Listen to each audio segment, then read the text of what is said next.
Hola a todos, bienvenidos a la certificación internacional de nutrición deportiva y fitness. El día de hoy les estaré hablando en esta clase número 12 sobre la recuperación después del ejercicio, qué comer en este momento.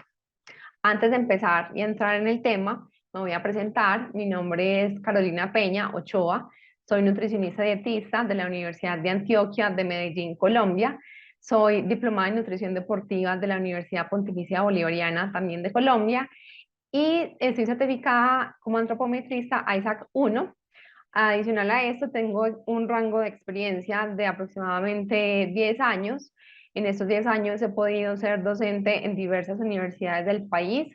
En estas universidades he impartido clases, especialmente en nutrición deportiva, en hidratación y fisiología de la hidratación en el deporte, en nutrición vegetariana y en estrategias nutricionales alternativas a la alimentación tradicional.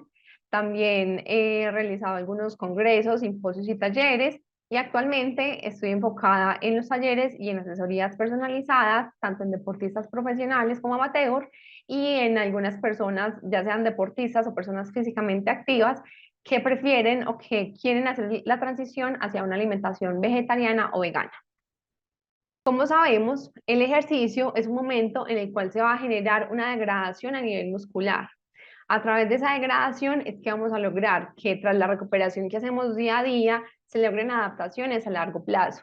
Entonces, el hacer ejercicio es como estas imágenes que vemos acá. El ejercicio es un estímulo que va a generar un daño o una ruptura de nuestros tejidos musculares. Esos tejidos musculares, una vez son reparados, que sería la recuperación post ejercicio, van a empezar un proceso de regenerarse de una mejor manera para que podamos lograr a largo plazo esas adaptaciones, y a corto plazo entonces la recuperación lo que nos va a permitir es que podamos nuevamente entrenar rápidamente. Pero a largo plazo esa recuperación lo que va a permitir es que logremos adaptaciones para que nuestros entrenamientos sean más eficientes, para que podamos tener más fuerza, un crecimiento muscular o ser más veloces, dependiendo del deporte que estemos hablando. Para lograr esa recuperación, tenemos entonces que tener en cuenta las 4 R's de la recuperación post ejercicio, 3 de las cuales tienen que ver con la alimentación. Estas 4 R's son la rehidratación, ya hablaremos de cada una de esas también a más profundidad. Y para profundizar un poco más en esta teoría de las 4 R, les recomiendo que descarguen este artículo, que pueden descargarlo libremente, donde ustedes pueden profundizar mucho más en cada uno de estos aspectos. Entonces, tendremos la primera R, que es la rehidratación, la segunda R, que es la recarga de energía, la tercera R, que es la reparación de tejidos, y la cuarta R, que no está tan relacionada con nutrición, pero que es muy importante y es muy relevante a la hora de generar tanto recuperación como adaptación, y es reposo. Iniciemos entonces con la primera R, que sería la rehidratación. ¿Cuál es el objetivo de la rehidratación? Es lograr una euhidratación. La euhidratación es un estado en el cual el contenido de líquidos que tenemos en el cuerpo es el normal.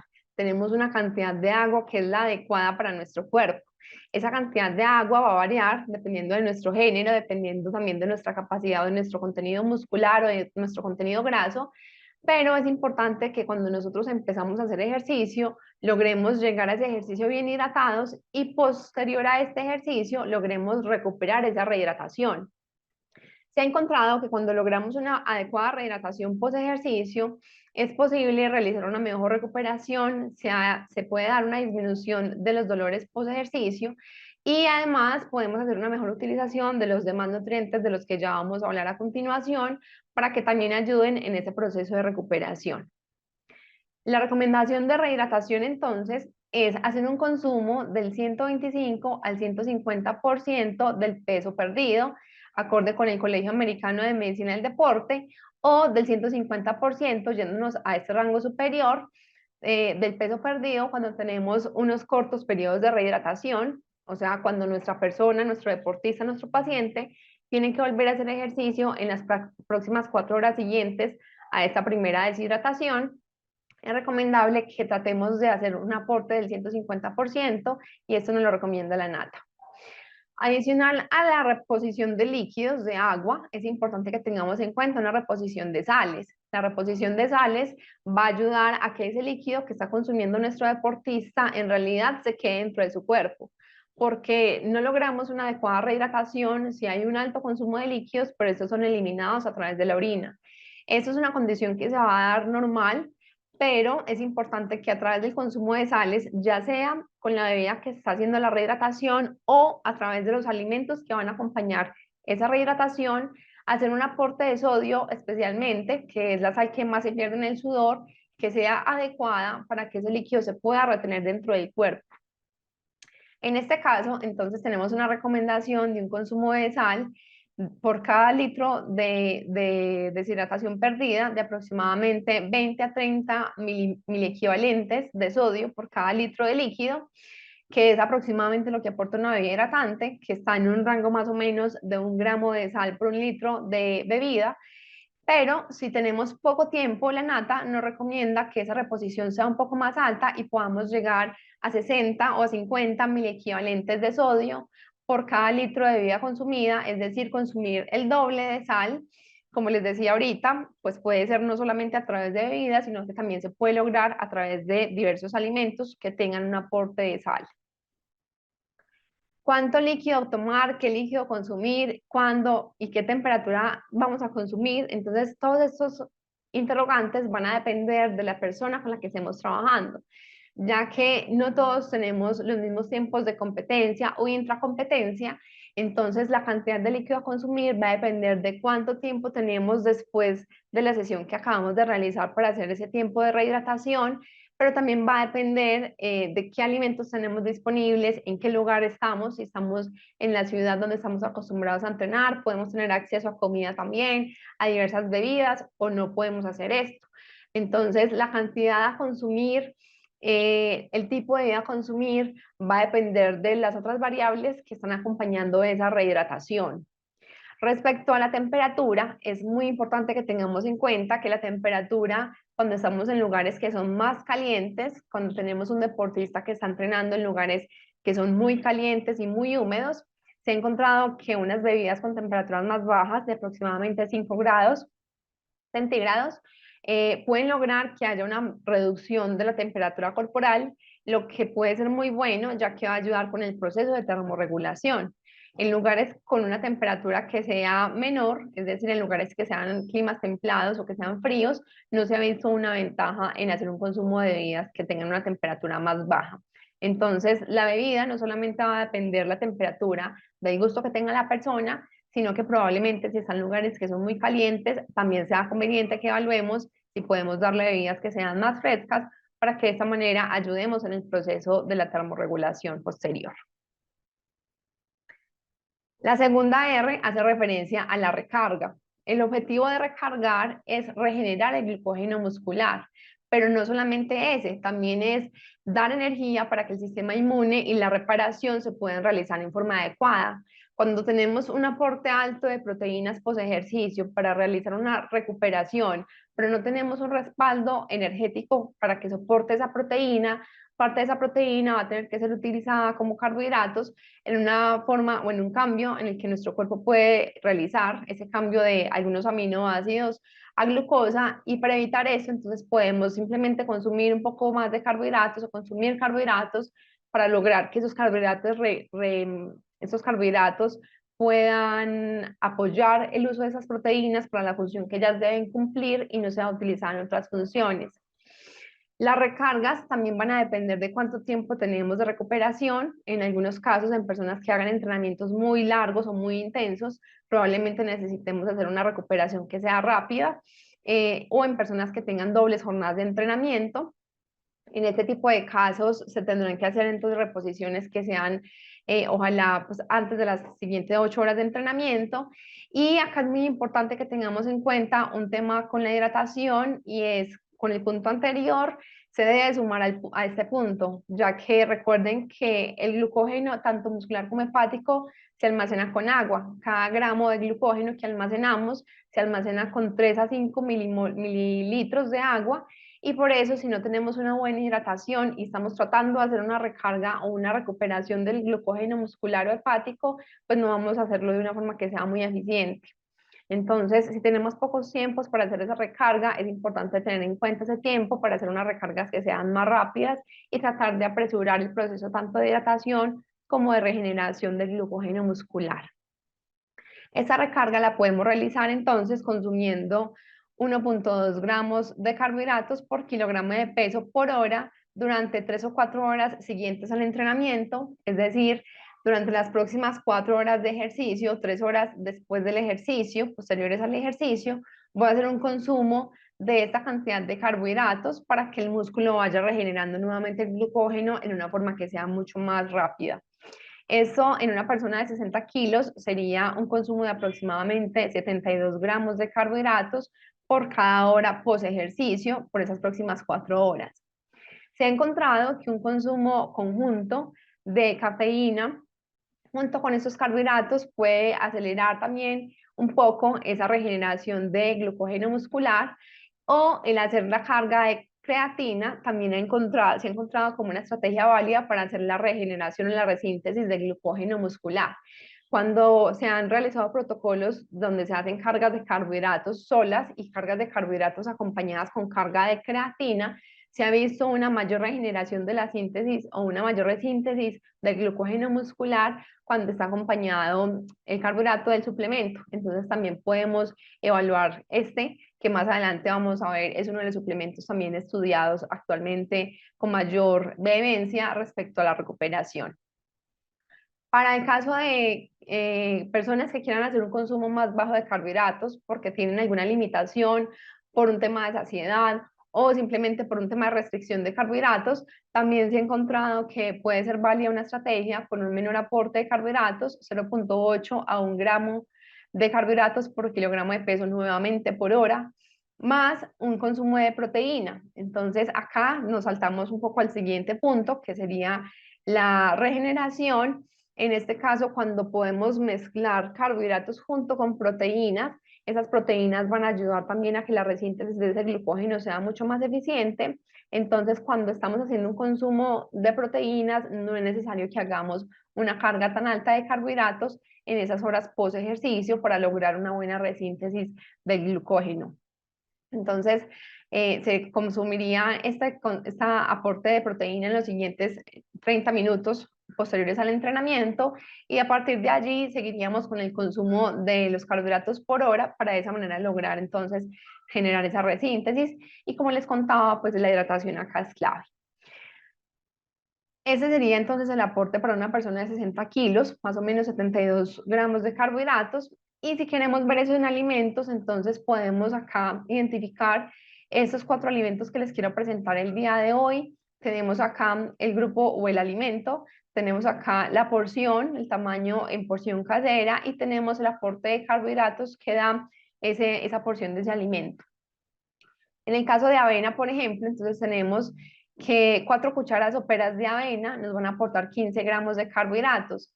Para hacer un aporte de 72 gramos de carbohidratos, pues tendríamos que estar consumiendo aproximadamente unas 5 porciones de avena para poder lograr ese aporte de carbohidratos. Recuerden que eso sería por hora.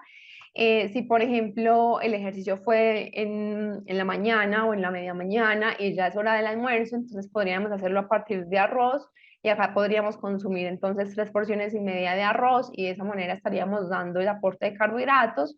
O también podríamos hacer entonces unas mezclas, por ejemplo, si consumimos una porción de fruta, son aproximadamente también 15 gramos de carbohidratos y podemos consumir entonces 2 porciones de fruta con 2 porciones de avena o una porción de yogur con una porción de fruta y 2 porciones de avena, y así iremos sumando a ese total de carbohidratos que vamos a ir necesitando para hacer esa regeneración rápida del glucógeno muscular.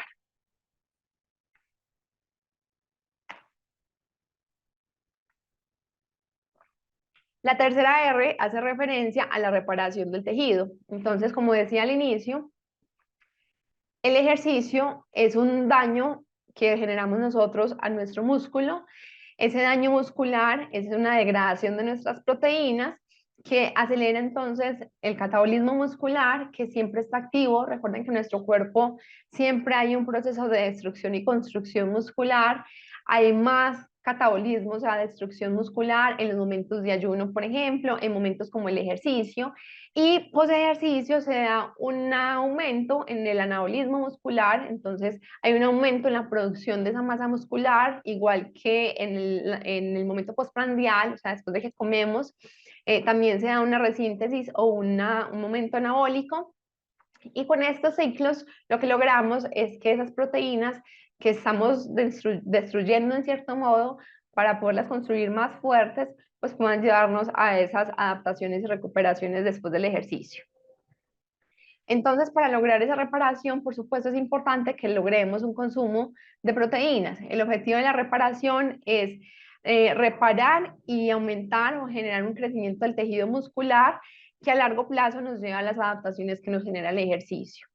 Para lograr entonces esto necesitamos, para lograr esa adaptación de la que les hablo, necesitamos el entrenamiento, un estímulo que sea adecuado, que no rompa esas fibras, pero además necesitamos también un aporte de proteínas, en este caso, que van a generar esas adaptaciones después del ejercicio o esas recuperaciones después del ejercicio.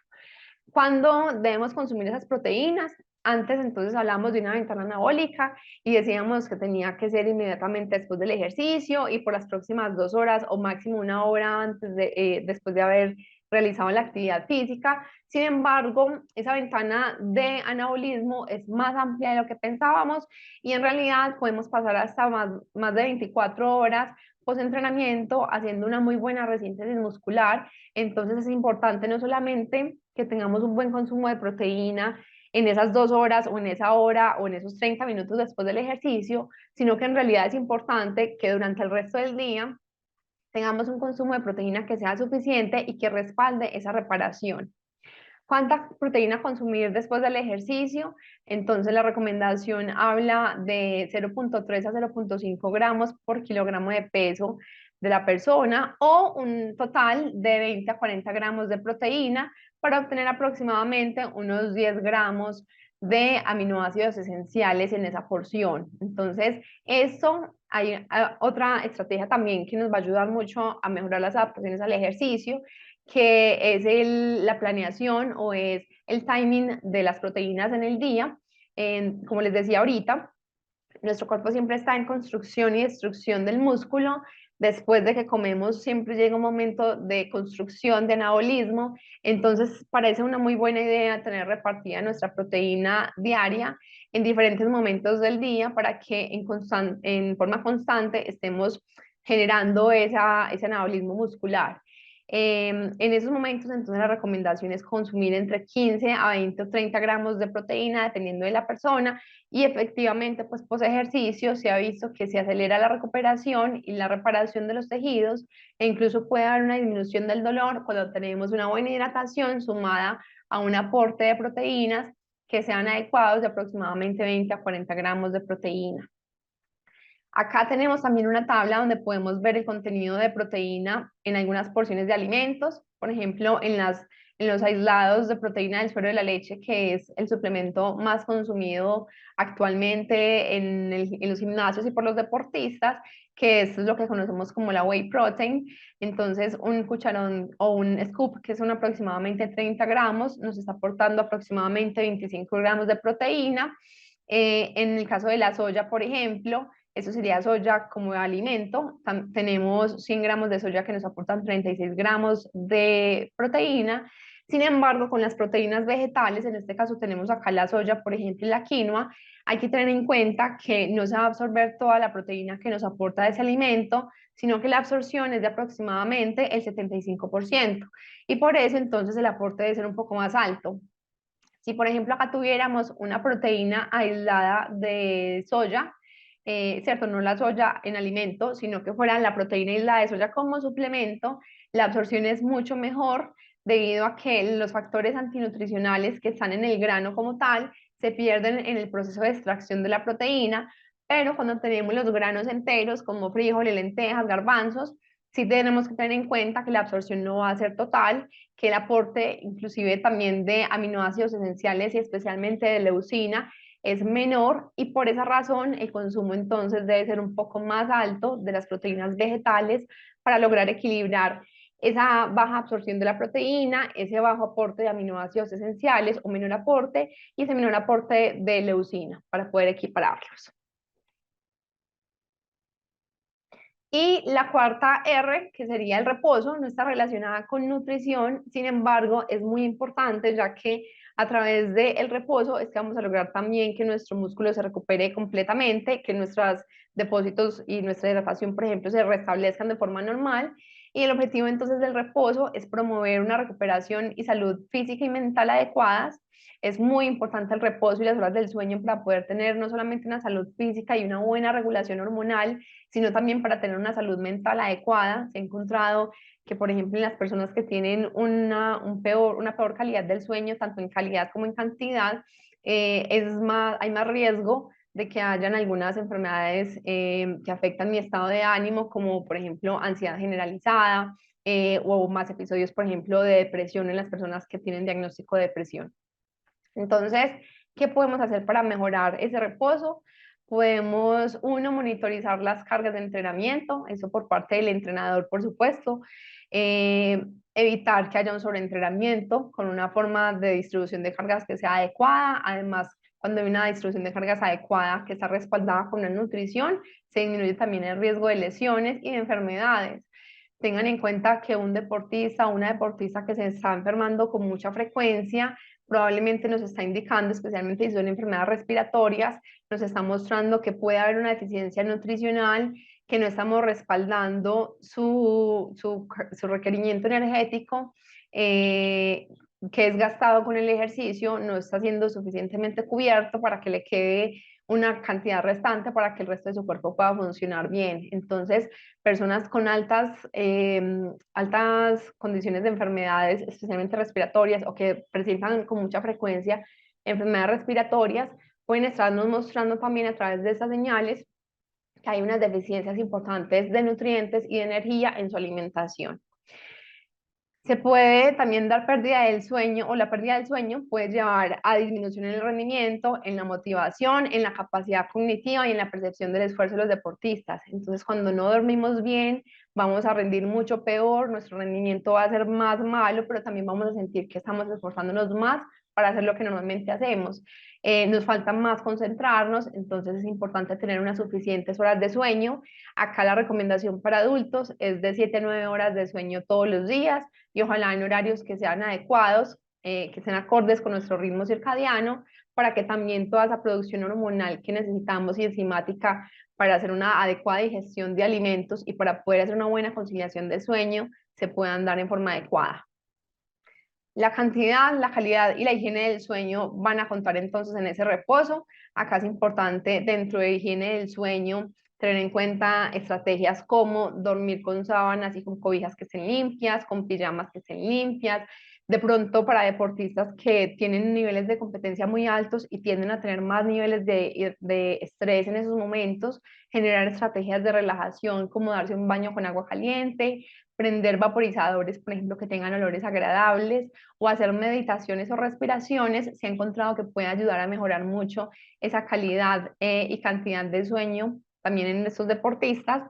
Y dentro de la alimentación, acá podemos tener en cuenta que ayudan a mejorar la calidad del sueño y la cantidad del sueño, o dietas que sean ricas en carbohidratos, en proteínas, en aminoácidos como triptófano y en magnesio, y empeoran la calidad del sueño y la cantidad del sueño las dietas que son muy bajas en calorías, que son muy ricas en grasas, especialmente en las horas de la noche, y obviamente un abuso en el consumo de cafeína y de alcohol. La cafeína es recomendable debido a que tiene una larga duración en nuestra sangre, que se consuma máximo hasta las 3 o 4 de la tarde, y el alcohol se recomienda que no se consuma en la noche, a pesar de que muchas personas asocian el tomarse una copa de vino, por ejemplo, con una mejor conciliación del sueño. En realidad se ha encontrado que el alcohol hace que la calidad del sueño no sea tan buena. Es fácil quedarse dormido, o sea que es fácil que podamos conciliar como el sueño, pero también se ha mostrado que hace que nos despertemos más veces en la noche. Entonces no se recomienda el alcohol como una estrategia para relajarnos y dormirnos con mayor facilidad. Adicional a eso, el alcohol tiene también unas implicaciones en la recuperación. Antes, pues se hablaba mucho del papel de pronto del alcohol en la deshidratación, y en realidad cuando una persona se toma una cerveza, pues no es que se vaya a generar la mayor deshidratación. A partir de dos, ya la cantidad de alcohol que tiene esa cerveza sí puede tener un efecto directo sobre el estado de hidratación, entonces pues no es recomendable. Pero más que en la hidratación, el alcohol sí ha mostrado tener efectos importantes en la resíntesis de proteínas. Entonces, hay algunos estudios, especialmente en futbolistas, que muestran que aquellas personas que tienen un consumo, así sea bajo, de alcohol, tienen más riesgo de lesiones osteomusculares. Entonces, no es recomendable el consumo de alcohol de forma frecuente en los deportistas, especialmente cuando hablamos de recuperación.